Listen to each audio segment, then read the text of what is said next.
In 1775, the island of Bermuda stood on the brink. Cut off by the Continental Congress and Britain's war, the people were starving.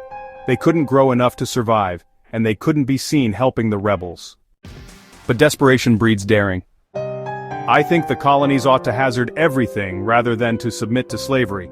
For if the Parliament of Great Britain have a right to dispose of the Americans' property as they please, call it by what name you will, there can be no greater marks of slavery. Secret messages reached the rebels. The powder magazine on Bermuda was lightly guarded. On the night of August 14th, the crew of the Lady Catherine launched a silent strike. Dispatching a team on the darkness, a sailor climbed the roof of the powder magazine, dropped a rope and unlocked the doors from inside. Over 100 barrels of gunpowder were hauled out and vanished into the dark. The islanders got salt to preserve their food, the Americans got the powder they needed, and not even George Washington knew. That same spirit returned to the Bahamas. In March 1776, Commodore Esek Hopkins led a raid on Nassau, seizing its fort and looting the town for 2 weeks.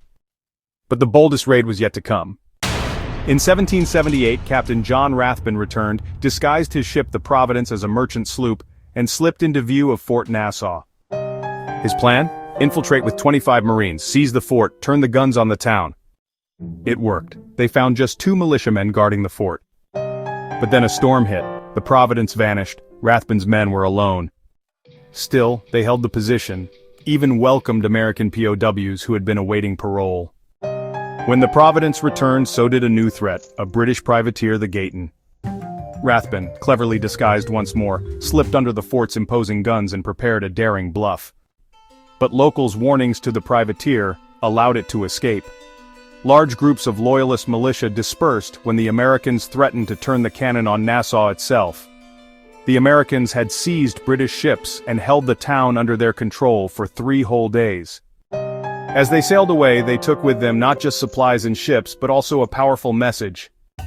Even islands surrounded by the vast expanse of British waters could transform into battlegrounds for the pursuit of American liberty.